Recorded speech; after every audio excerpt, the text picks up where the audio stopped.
Bonjour, nous ouvrons aujourd'hui le chapitre 2 du livre des Nombres, ou du livre du désert, du Midbar.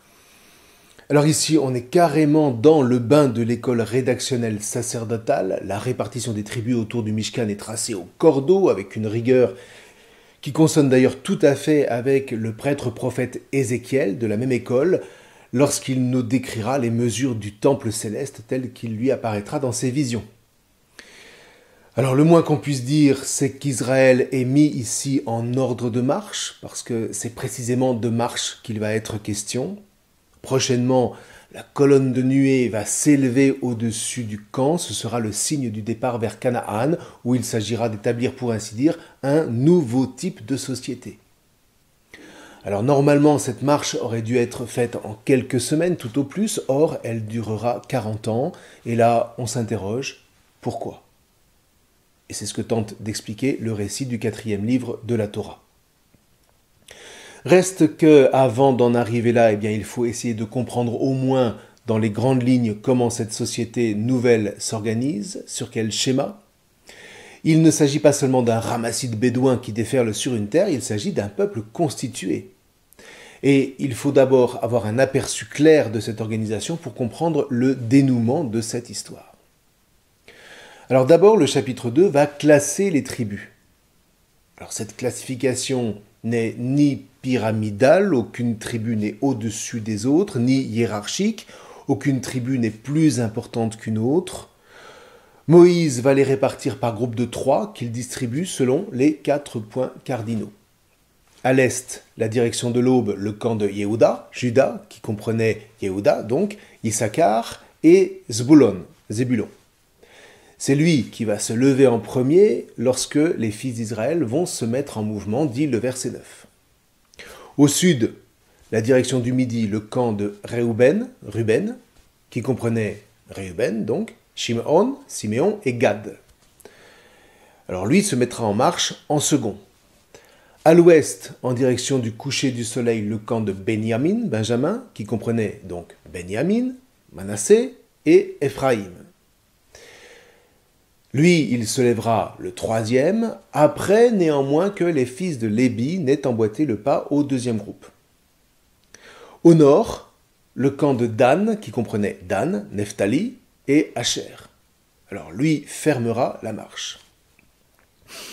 Si on essaye de comparer cette distribution avec les descendants des femmes ou des servantes de Jacob, mis à part les fils de Rachel, à savoir Éphraïm et Ménassé, qui sont les fils de Joseph, et Benjamin, on s'aperçoit vite que c'est un doux mélange. À l'est, on trouve Réuben et Shimon, les fils de Léa, avec Gad, qui est un fils de Zilpa, une servante de Léa. Au nord, on trouve Nephtali et Dan, les fils de la servante Bila, et Asher, un autre fils de Zilpa. Donc tout ça veut dire au moins une chose, qui est très noble, c'est que dans cette organisation, chaque tribu est intégrée sans qu'aucune ne soit privilégiée par rapport à une autre. C'est sagesse.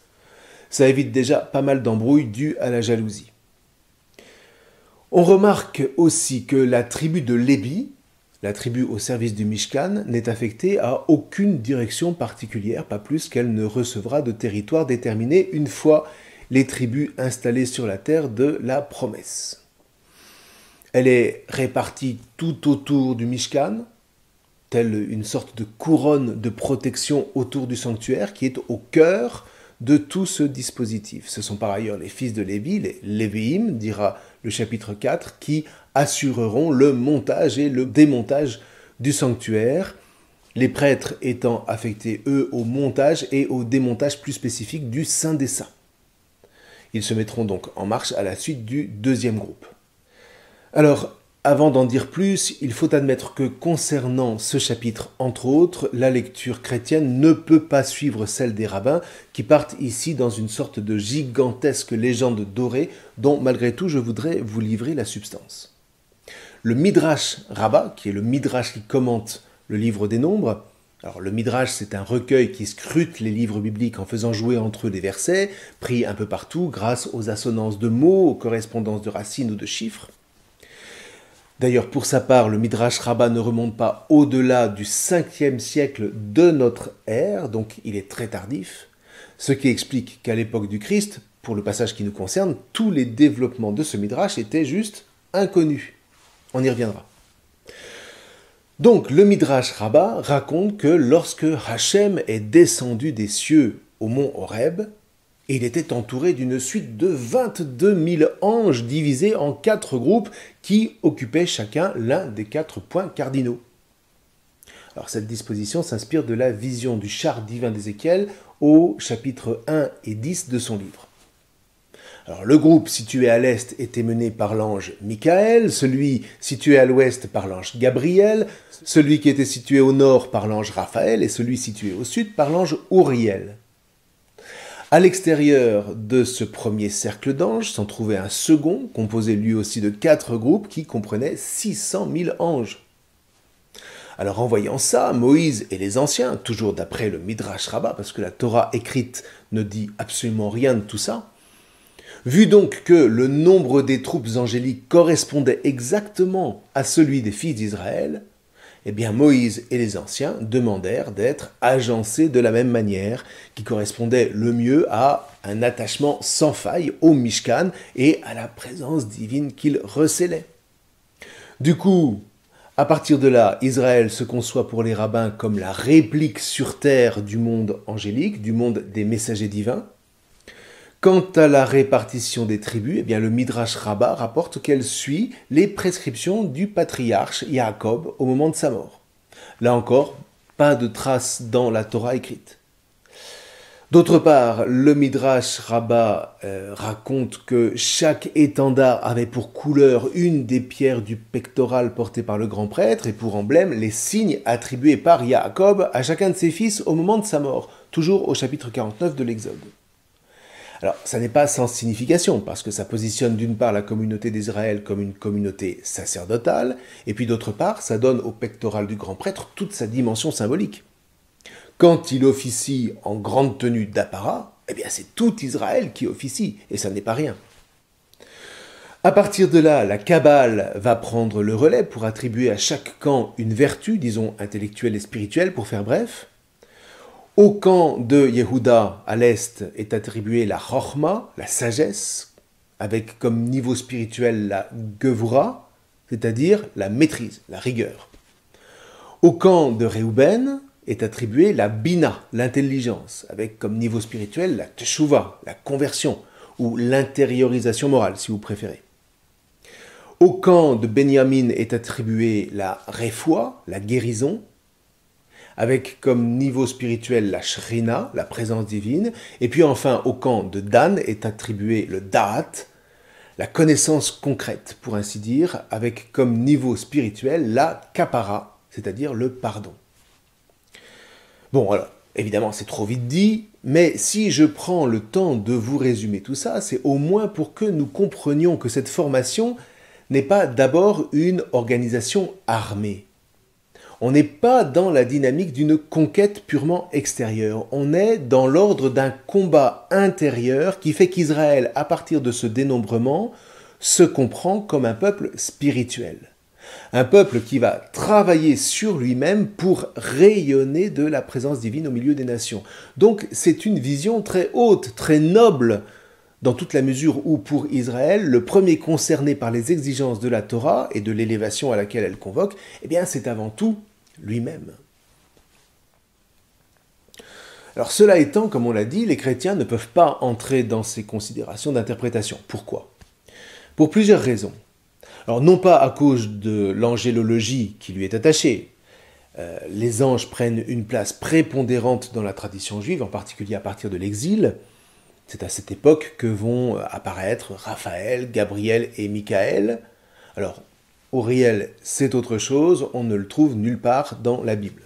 Il appartient à la littérature intertestamentaire, donc beaucoup plus tardive, comme le livre d'Enoch ou le 4e livre d'Esdras. Ceci dit, nos frères orthodoxes l'invoquent comme l'un des archanges. Mais bon, allez, tout ça n'est pas notre objet.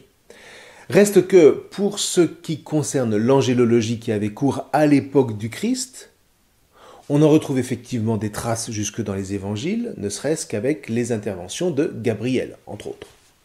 Reste que si nous ne pouvons pas donc entrer dans cette interprétation juive du chapitre 2 du livre des Nombres, c'est parce qu'elle n'appartient pas, tout simplement, au tronc commun judéo-chrétien. Elle s'est développée bien après et procède d'une réflexion d'Israël sur lui-même, au même titre par ailleurs que l'Église a développé une réflexion sur elle-même dans le même temps. Alors j'ai qualifié cette tradition du Midrash Rabbah de légende dorée, et je maintiens cette dénomination parce que c'est précisément la raison pour laquelle l'Église ne peut pas l'intégrer pour elle-même. Pas plus d'ailleurs qu'elle ne construit sa foi sur la légende dorée de ses propres saints.